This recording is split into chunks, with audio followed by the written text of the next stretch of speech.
Hola, estamos con Raúl Godoy, que acaba de venir de Jujuy. Le vamos a preguntar sobre la inauguración del gasoducto Néstor Kirchner. Hola Raúl, ¿cómo estás? Hola, buenas tardes, Titín, ¿cómo estás? Bueno, a todo el equipo de Basta de Verso, un saludo grande. Categóricamente que esto que se inauguró gestualmente un 9 de julio, el Día de la Independencia, tiene un carácter de todo lo contrario. Es el gasoducto que va a consumar el saqueo a gran escala de muchos de los recursos radicados en la zona de Vaca Muerta. Y tiene como objetivo, como bien lo dijo Massa, ministro de Economía, de ahorrarse los dólares que se gastan en la importación de gas. Entonces, este gasoducto lo que va a hacer, que va a llegar hasta la provincia de Buenos Aires, para la industria y demás, lo que va a suplantar es lo que se importa. Es decir, que toda esta parte va a ser para ahorrar eso. Ahora, ¿qué se va a hacer con el ahorro de esos dólares que no se van a gastar? Justamente lo dice el propio Massa, y aplaudió toda la corte que se reunió frente al acto el día de ayer, es para pagar al Fondo Monetario Internacional. Es decir, recaudar dólares para pagar una deuda ilegal, ilegítima, bueno, y que es finalmente impagable. Y el segundo tramo que se va a iniciar ahora, que el mes que viene se inicia el segundo tramo, que llevaría hasta el norte argentino y Brasil. Bueno, ese segundo tramo efectivamente tiene la intención, la proyección de exportar el gas desde nuestro país. Y bueno, y eso también lo que todo el mundo plantea es que se va a exportar, por lo tanto van a ingresar nuevos dólares al país que van a ir al mismo fondo. Porque se esperan vencimientos enormes de acá hacia adelante, y lo que están previendo es cómo recaudar. Es decir, este es el gasoducto que va a trabajar para la corona, digamos, para pagar la deuda de un país vaciado, saqueado, y bueno, y con métodos terribles, que esa es la otra cuestión que tiene como trasfondo. ¿Qué son los métodos terribles que me estás asustando? Bueno, efectivamente, nosotros denunciamos allá en el 2013-2014 cómo, a través de un decreto de la presidenta en ese momento, Cristina Fernández de Kirchner, llegó a Neuquén, a la legislatura neuquina, un proyecto de acuerdo con Chevron. Ese acuerdo venía con cláusulas secretas, que fue muy denunciado por muchos sectores, pero enfrentado más en forma coherente por las comunidades mapuches, por la Confederación Mapuche y muchas comunidades, movimientos ambientalistas, gremios, y de la izquierda, dentro de las bancas, nos opusimos en forma muy tajante. Primero, no se hacía un estudio de impacto ambiental. En segundo lugar, se violaba leyes, tratados internacionales, como son la consulta libre, previa e informada a las comunidades para meterse en sus territorios. Y en tercer lugar, las cláusulas secretas, bueno, costó años desentrañarlas, pero se trataba de nada más y nada menos que cuentas offshore, es decir, cuentas en paraísos fiscales donde las empresas explotadoras de los recursos podían directamente mandar ese dinero a sus casas matrices o a estas cuentas offshore sin pasar por ningún tipo de control. El fracking es un método directamente repudiable, es un método totalmente destructivo, es decir, que está prohibido en muchos lugares del mundo, porque el fracking implica la destrucción, la explosión de micropartículas de la roca madre para poder extraer el gas. Esto, por cada pozo de fracking se utilizan entre 95 y 120 millones de litros de agua potable. 95 y 120 millones de litros de agua potable por pozo. Y hay más de 2.000 pozos en la provincia de Neuquén. Entonces, esto destruye las economías regionales, destruye a muchas comunidades. Sí, a propósito justamente de esta declaración y el acto que hicieron, fue repudiada por la Confederación Mapuche, que pregunta en su comunicado oficial ¿qué festejan? ¿Qué está festejando este 9 de julio en ese acto que la verdad que fue una vergüenza? Y dicen en su comunicado, dice: la explotación de Vaca Muerta ha generado y genera derrames, sismos, acumulación de residuos tóxicos, basura petrolera, y agregan: cuando hablamos de un país sometido al poder de las corporaciones extractivistas, es por el magro porcentaje del 12% de regalías que se obtiene de la renta de Vaca Muerta, cuando en países vecinos como Bolivia, por ejemplo, ha impuesto el 80%, otorgando a los petroleros un 18%. Se entiende así por qué tenemos una provincia endeudada y un país endeudado, agregaríamos, mientras que estamos parados sobre una de las mayores reservas de gas del planeta. A esto se suma la cruel paradoja de aplaudir un gasoducto que llevará gas a poblaciones lejanas de Brasil, mientras nuestros hogares son calefaccionados a leña. Esto es brutal, Titín, porque hace poco tiempo en la zona central de Vaca Muerta, donde está la explotación más concentrada en Añil, en los alrededores, explotó una escuela. Explotó una escuela primaria, porque tenían una caldera en mal estado, porque no tienen gas natural.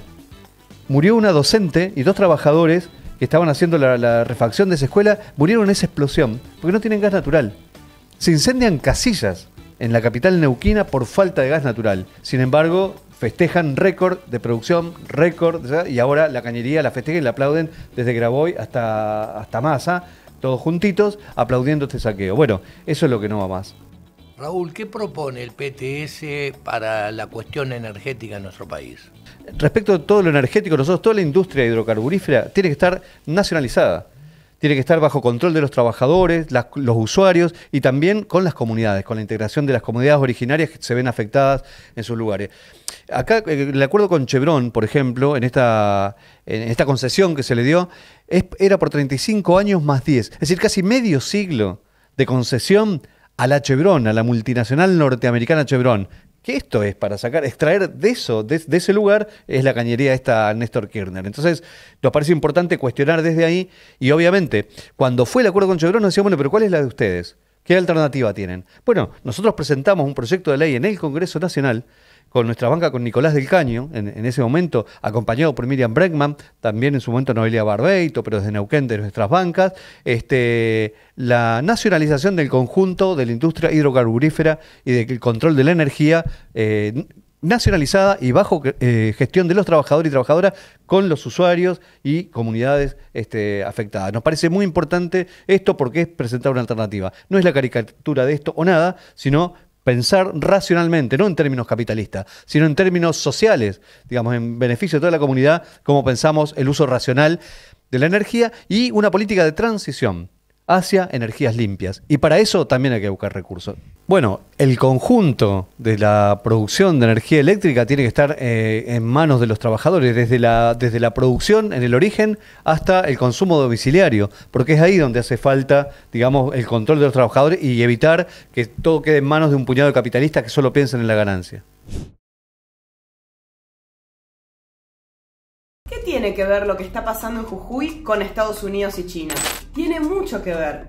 Y la respuesta es litio. Entre las provincias del norte de Argentina, Bolivia y Chile se concentra entre el 50% y el 85% de las reservas mundiales de litio. Y las potencias imperialistas se las están mega disputando.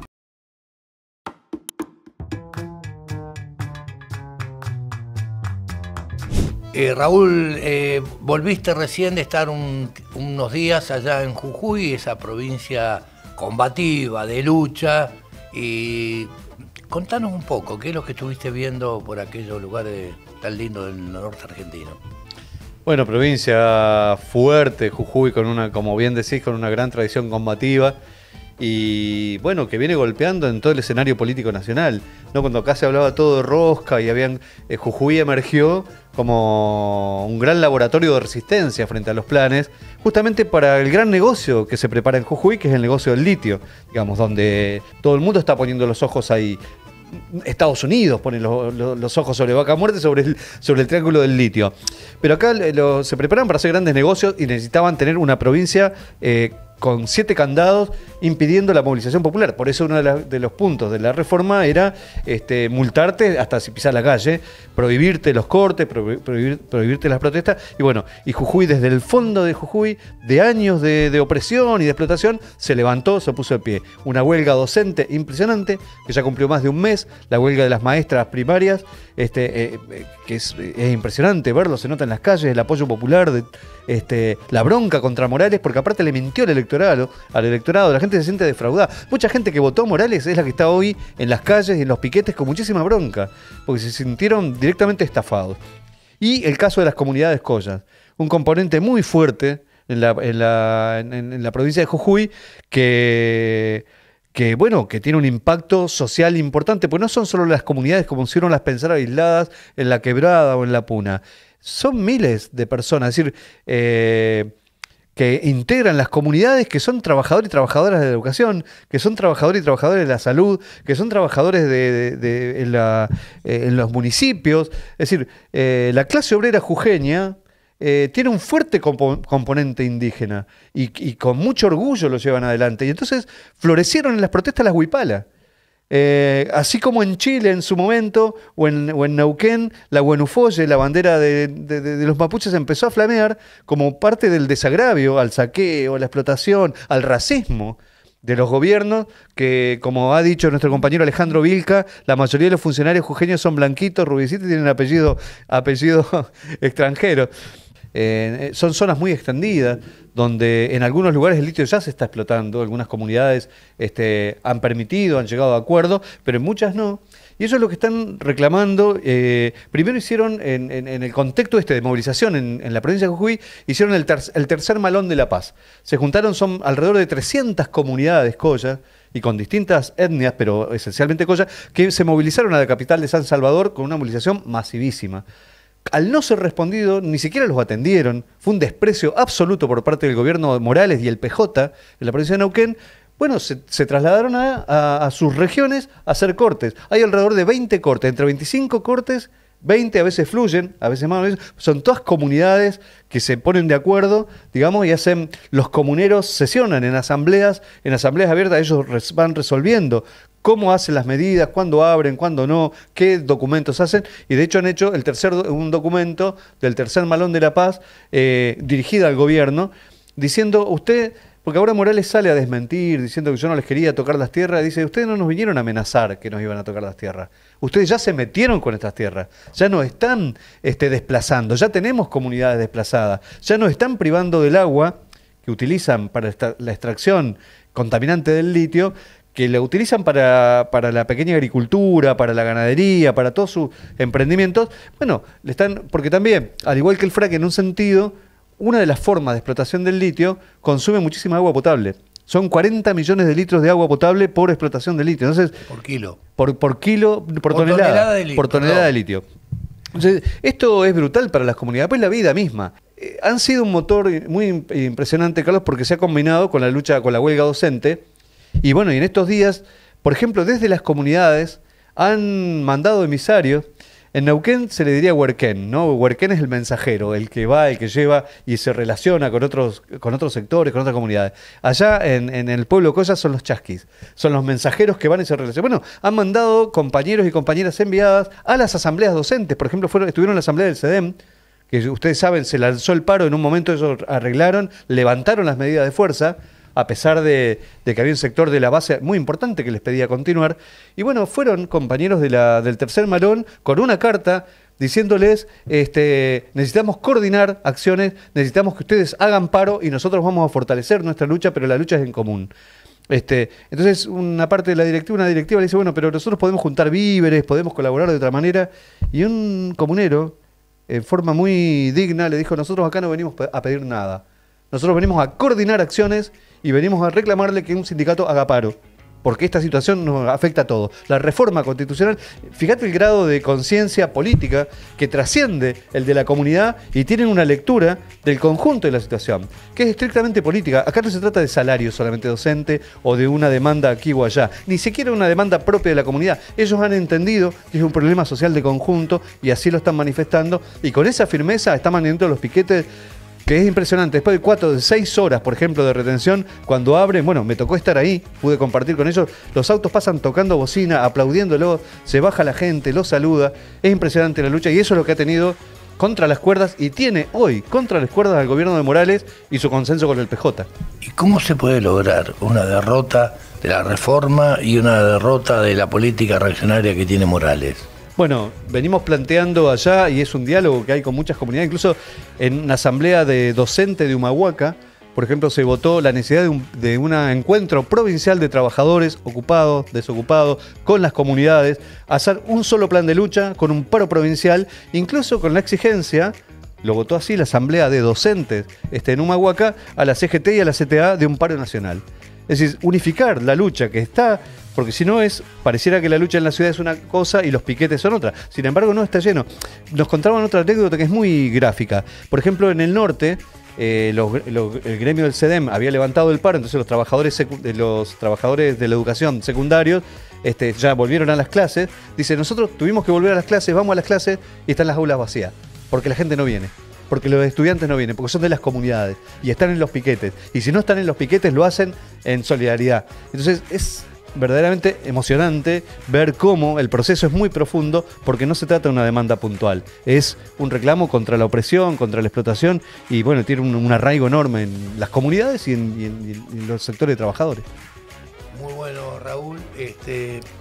Nada, nos despedimos. Saludos a todos los que siguen Basta de Verso. Y no se olviden de ver el video de los candidatos del PTS en la zona norte del Gran Buenos Aires. Una lista acá, de trabajadores y abajo, trabajadores, van a tener el link.